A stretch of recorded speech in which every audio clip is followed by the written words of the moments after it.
the usual places that you listen to Pure West Radio. I'm Ben Stone, Fraser Watson with me for company tonight, and we are paying tribute to Haverfordwest County first up after that sensational victory over Scandisia of North Macedonia last Thursday, followed by an epic 3-2 penalty shootout win. We've got the chairman, Rob Edwards, with us live to reflect on what's been an amazing few days for the club, and it could get even better with a trip to the Faroe Islands next up on Thursday. We'll also have local cricket, Ashes cricket, local rugby, and more before 9. But it's Haverfordwest County first. And before we go to the chairman, we should say if you were in Cardiff on Thursday, or if, like me, you followed on the TV on the edge of your seat, please leave your messages and questions on the video and they'll come straight through to us. Fraser, evening to you first. How are you?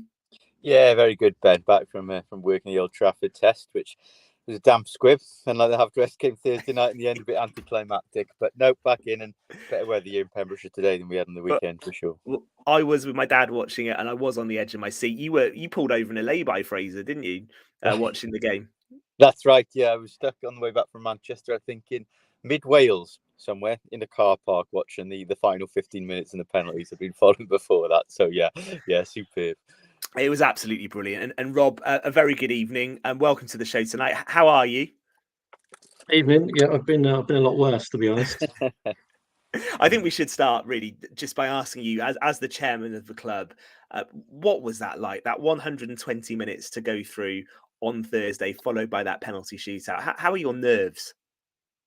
Do you know, actually, not too bad. I think, to be honest, the pressure was on to get to Europe because it's what we set out, what I set out to do, and what the team around me have set out to do over the last few years. So the kind of pressure was off, and going into a game like that against such opposition, that a seasoned European professionals, full-time, extremely high budget, there was no real pressure. And I think coming back from Macedonia after a battling performance, we probably pushed our luck a little bit over there, but to come back with something to play for was all we really wanted. We didn't want to lose 3 or 4-0 and have a bit of a dead rubber and not really have that buzz around Haverfordwest playing in Europe on relatively close to home soil in Cardiff. And we achieved that. So really, whatever happened Thursday night was for me kind of irrelevant. But I think we just sort of sensed that something might just happen. The lads were very sort of nervy over there, very hostile. I think coming into Cardiff, it was just a much more relaxed atmosphere. I think we knew what we were up against. There was a lot of unknowns at the beginning in terms of we've done a lot of research, but in terms of what's going to turn up on the pitch against us. But yeah, the way they conducted themselves, they were fearless and took bullets for each other. And I think the best team won on the night, to be honest. Fraser, come in just a sec. I was just going to say to Rob, it kind of went in stages. I was watching the first half and you think that the lads are battling. They're in this game. They're staying in the tie. Get to the hour mark and you think, actually, they're very much in this tie. Then a few half chances started to come. And obviously they had the free kick just before the goal. And you just felt if one more chance can drop, and it did, it dropped to Lee Jenkins. You think, actually, deserve a goal here, deserve to win the game. It's gone more from hanging on in there. And then obviously extra time comes along and you think, well, is fitness going to tell? And it didn't really, did it? The lads, as you said, just kept putting their bodies on the line. So there must have been an immense feeling of pride looking on as to what that squad did on Thursday night. 100%. That was the key. It's been the key word over the last 6 to 8 weeks. I mean, even in the playoffs, we were completely up against it in both of those games in terms of playing away. Teams that have performed really well during the course of the season, we sort of peeped in late on and stole the glory. But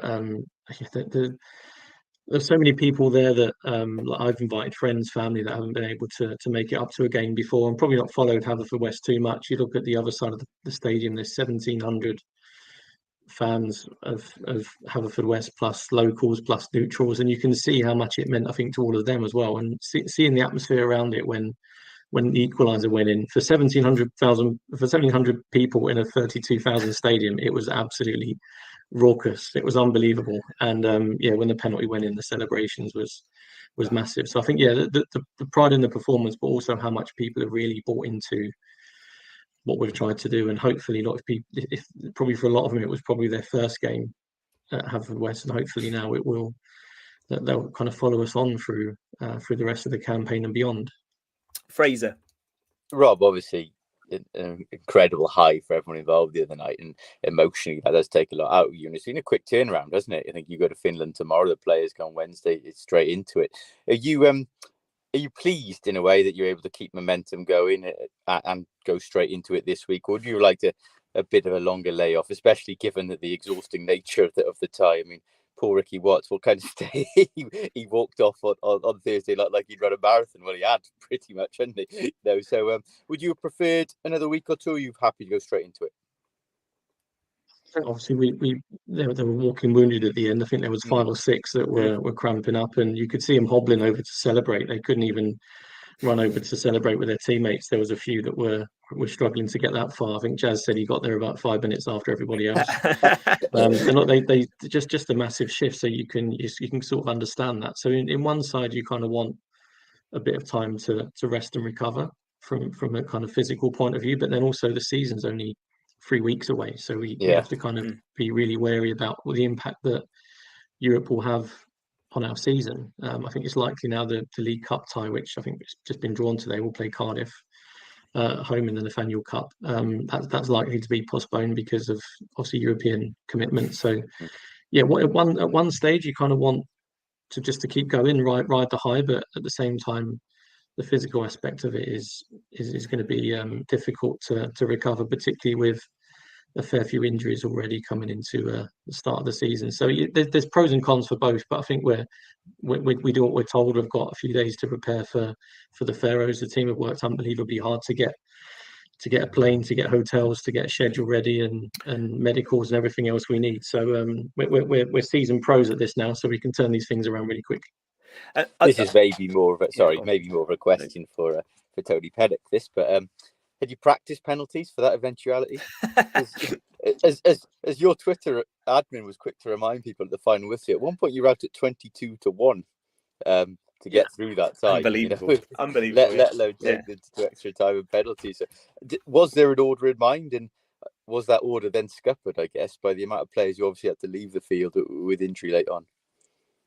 I'm not sure, to be honest. I think there'll always be with that scenario. They'll always have that in mind. But when you've got a keeper who's got the confidence of Zach, I mean, I've never watched penalty shootouts where I can almost guarantee that a goal is going to save 2 penalties. Like if you go in feeling that you have the upper hand on everyone, and look, penalties is a mental thing. Anyone and any professional, semi-professional Sunday League player can hit the target from the penalty spot, but can you do it under that pressure with that much confidence? And yeah, there's just as soon as it went to penalties, I knew Zach would save a couple. You could see by his antics 30 seconds before the shootout when he's fake dived an effort that went about 20 yards wide. So I think when your goalkeeper does that 30 seconds before the biggest penalty shootout of his career in the club's history, you kind of feel that you might be winning this one. He was brilliant in the shootout though, and I said I was watching it, and you could see he was busy, wasn't he? He was busy on his line. He was taking the ball to his teammates, and it's good to see a keeper being really active and switched on. I'd pick him out definitely and obviously, but also the skipper Jazz Richards I thought was just a class act as well during the shootout. Scored his, and a really important one as well, after the first one was missed, but he was going to the players as well. So the lads that missed, he was going straight to them, wasn't he? And I just thought, especially for those youngsters that are on the pitch, and you know, there was a couple of 17-year-olds, 18-year-olds coming on. What an example to have, to be able to play alongside Jazz Richards. And I think if you look at why you brought him to the club and what you would have wanted from him, Rob, you saw that in droves, didn't you, on Thursday? You see it for the last 2.5 seasons, really. Obviously, he's not named as captain, but he's a mentor to players in the changing room and a voice for the lads since he's been there. But obviously, in his role as captain on this sort of grand scale at a stadium he knows very, very well, obviously, he must have walked a mile backwards and forwards, greeting players as they were coming back from taking penalties, scoring or missing.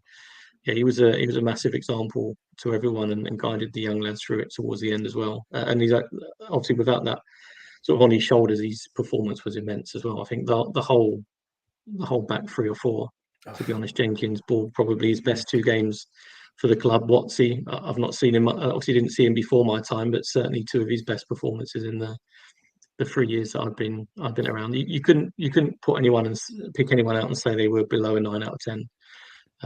But defensively, we had to be on it, and they won everything. You could see the blocks and clearance off the line, and Zach was called upon during the game as well when he was needed. So yeah, it was having someone like Jazz in the squad is going to bring out, is going to turn a 7 to an 8 in these sort of games, and they certainly did that. Yeah, I mean, it was nice as well for the Cardiff City Stadium to have a Bluebirds team we could actually be proud of. As well, Rob. I did note that on. I wasn't going to say that. I wasn't going to play at home there again yet, so I won't say anything. I thought best not tweet it because I was worried about the backlash. But no, on that note, the second leg now, which obviously we'll be back at home again. You're at home. Can you confirm to listeners who may be unaware that where the venue will be for that? That'll be at Cardiff City Stadium as well. It will be Cardiff again. Yeah, that will be at Cardiff again. Yeah. And what time will that kick off, Rob, for that second leg? Provisionally is the Thursday at 7:45. Same time as the home game. Obviously, away leg, I doubt we'll have many over there, if any. But 7 o'clock on Thursday is the kickoff there. So yeah, everything the same as per the last round. Cardiff were excellent with us in terms of managing the ticketing, the logistics, the hospitality. They were, as you'd imagine from a professional club, they were incredible to deal with and did a great job for us. So it just takes so much. We've got so much to worry about as a part-time club as well. We don't have the resource for a lot of these clubs. So for them to take so much away from us was great. So we were really grateful to them.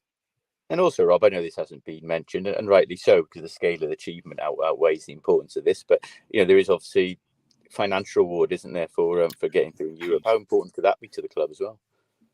It's massive. I mean, just for qualifying has its financial reward, but to win a tie, that more than doubles. So it's a huge financial bonus for the club. But what we have to be careful is, as I've told everyone, is look, we've obviously got cost of facilitating the tie, of which taking people to Macedonia, hiring Cardiff City Stadium for 2 matches, taking people to Faroe Islands on a non-commercial flight. There's huge cost to being able to fulfil the fixtures. There's medicals. There's everything that comes with competing in the competition. So although it's lucrative, there is a fair amount of cost, but we'll walk away with a sum that, if invested well, can make a huge difference into the club. So yeah, it's massive, and look, it's not outside the realms of possibility that we won't progress to the third round and have a juicy tie in either Croatia or Kosovo, which again would it just kind of keeps the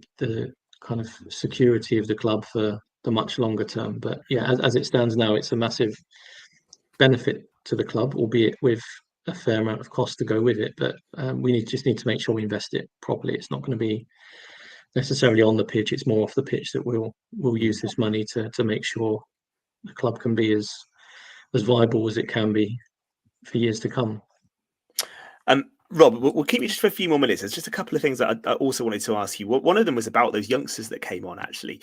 And didn't they look young as well? It made me feel old watching it. But Harry John, Yori Humphreys and Lucas Davis, 3 teenagers coming off the bench, but alongside other homegrown Haverfordwest players as well. So when you talk about the sense of pride, that's a real tangible evidence of that, that those 3 coming on and not disgracing themselves at all, being involved in that penalty shootout victory. That's so good for the future of the club, isn't it? That you're bringing players through like that. Oh, massive. I mean, where we are, we've always said that the academy is vital to the success of the club. And if you've got, look, fair enough, there's a few probably in and around the squad due to injuries, but you looked at the bench, the oldest was Jack Wilson. We had 2 keepers, and to be fair, Tony had the courage to put them on. I mean, it's very easy to watch some of these senior players limp around and try and get every last ounce out of them, but he was brave enough to put them on. I thought Yori, when he came on, was excellent. Lucas and Harry, again, didn't let us down, didn't put a foot wrong.